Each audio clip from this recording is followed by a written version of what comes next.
वंश आगे बढ़ाने के लिए बेटा ही चाहिए।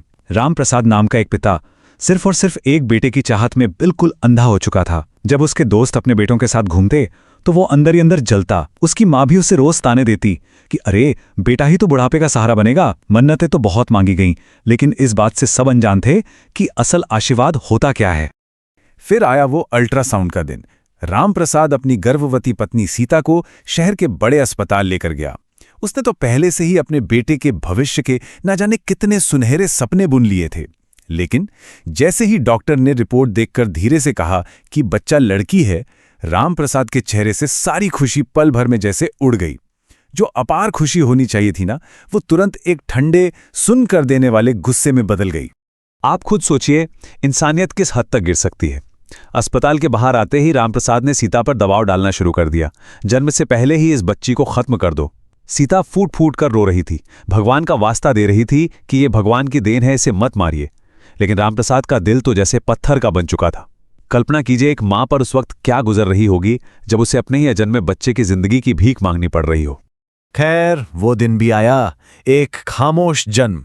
अरे आमतौर पर जब घर में बच्चा पैदा होता है तो मिठाइयां बनती हैं, जश्न मनाया जाता है, लेकिन उस घर में वहां एक अजीब सा घुटन भरा सन्नाटा था। सीता ने एक प्यारी सी बेटी को जन्म दिया, लेकिन रामप्रसाद अस्पताल तक नहीं आया। किसी ने बच्ची को प्यार से गोद में नहीं लिया।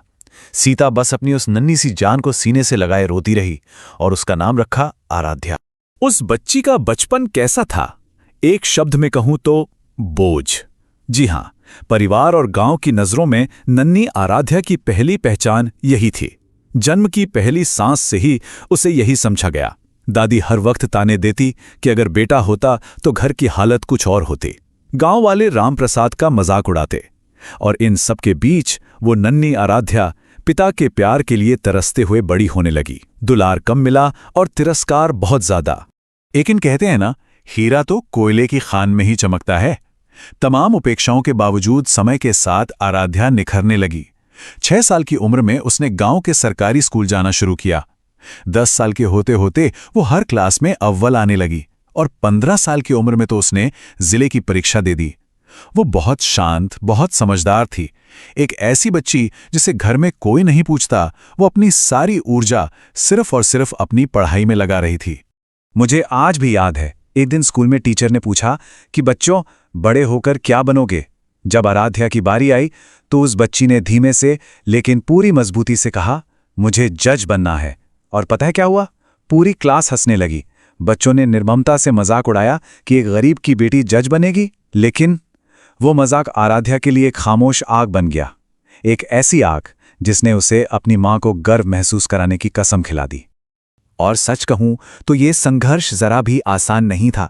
घर की गरीबी ऐसी थी कि कई बार रात के खाने में सिर्फ 2 रोटियां होती थीं। सीता एक लाचार लेकिन मजबूत मां, वो खुद भूखी सो जाती और अपने हिस्से की रोटी अपनी बेटी को खिला देती। आराध्या ये सब देखती थी। वो अंदर ही अंदर टूटती थी, लेकिन यही दर्द उसकी सबसे बड़ी ताकत बन रहा था। उसने अपनी पढ़ाई के साथ साथ छोटे बच्चों को ट्यूशन पढ़ाना भी शुरू कर दिया ताकि घर की कुछ मदद हो सके। जब 15 साल की उम्र में आराध्या ने परीक्षा में पूरे जिले में पहला स्थान हासिल किया ना, तो घर पर 2 बिल्कुल अलग चीजें हुईं।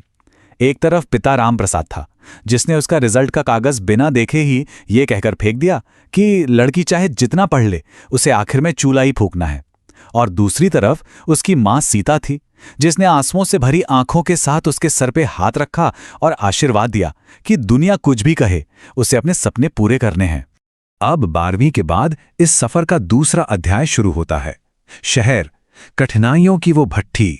आराध्या अपने गांव की धूल भरी पगडंडियों को छोड़कर शहर आ जाती है, जहां उसे कॉलेज की पढ़ाई और जुडिशरी की तैयारी करनी थी।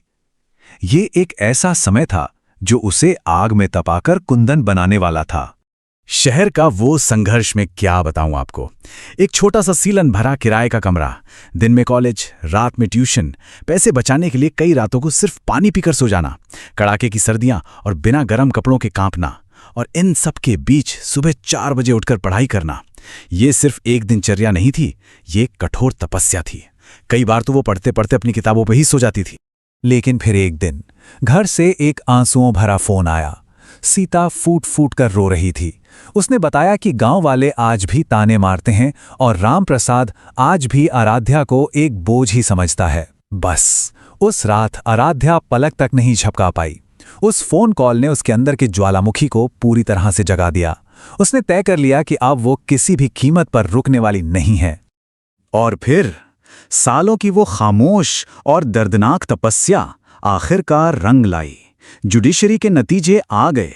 वो दिन आ ही गया जिसका सालों से इंतजार था। आराध्या कांपते हाथों से कंप्यूटर की स्क्रीन पर अपना रिजल्ट देख रही थी, और जैसे ही उसने उस लिस्ट में अपना नाम देखा, उसकी आंखों से आंसुओं का सैलाब बह निकला। वो जज बन चुकी थी। एक ऐसा पल जब सालों का अपमान, भूख और दर्द सब कुछ एक शानदार कामयाबी में तब्दील हो गया। अब बात करते हैं उसकी वापसी की। एक बदला हुआ गांव। कुछ महीनों बाद जब आराध्या पहली बार जज बनकर अपने गांव लौटी तो वो नज़ारा अपने आप में एक इतिहास था। गांव की धूल भरी सड़क पर जब एक लाल बत्ती वाली पुलिस की गाड़ी आकर रुकी तो पूरा का पूरा गांव वहां जमा हो गया। आराध्या गाड़ी से नीचे उतरी। उसने वो काला कोट पहना हुआ था। उसके चेहरे पर जो आत्मविश्वास, जो तेज था, उसके चमक से पूरा गांव चौंधिया गया था। अरे वही लोग जो कल तक उसका मजाक उड़ाते थे ना, आज उसे सम्मान भरी नजरों से एक विस्मय के साथ देख रहे थे। सीता अपने बेटी को देखते ही दौड़कर गले लग गई और रोने लगी। ये एक मां की सालों की तपस्या की जीत थी। लेकिन थोड़ी दूर पर राम प्रसाद खड़ा था, बिल्कुल खामोश। उसकी नजरें जमीन में गड़ी हुई थीं। उस पिता की आंखों में आज बहुत गहरी शर्म थी। उसे याद आ रहा था कि कैसे वो इसी बेटी को जन्म से पहले मार देना चाहता था, और आज इसी बेटी ने पूरे गांव में उसका सिर फख्र से ऊंचा कर दिया था। रामप्रसाद धीरे धीरे भारी कदमों से अपनी बेटी के पास आया। उसकी आंखों से पछतावे के आंसू बह रहे थे। उसने कांपती आवाज में कहा, मुझे माफ कर दे बेटी, मैंने तुझे पहचानने में बहुत बड़ी गलती कर दी। आज मुझे समझ आ गया कि बेटियां किसी बेटे से कम नहीं होती। यह सिर्फ एक पिता की माफी नहीं थी, यह सदियों से चली आ रही एक रूढ़िवादी सोच की पूरी तरह से हार थी। आराध्या की आंखें भी नम थीं। उसने अपने पिता का हाथ पकड़ा और बड़े शांत स्वर में कहा, पिताजी, बेटियां बोझ नहीं होती। अगर उन्हें बस एक मौका दिया जाए तो वो पूरे परिवार का नाम रोशन कर सकती हैं। ये एक ऐसी नैतिक जीत थी जिसकी गूंज वहां खड़े हर इंसान के दिल और आत्मा में हमेशा के लिए बस गई। और आज इस दास्तान को बताने के बाद मैं बस यही सोचता हूं, हमारे इन्हीं गांवों में आज भी न जाने कितनी आराध्याएं एक मौके का इंतजार कर रही हैं। कितनी ऐसी प्रतिभाएं हैं जो सिर्फ रूढ़ियों और पक्षपात के बोझ तले दब कर रह जाती हैं। इस दास्तान ने यह साबित कर दिया है कि क्षमता किसी लड़के या लड़की होने की मोहताज नहीं होती। जरूरत है तो बस एक मौके की, एक भरोसे की। आज का हमारा यह विश्लेषण इसी विचार के साथ समाप्त होता है। सोचिएगा जरूर, क्या हम वो मौका दे रहे हैं?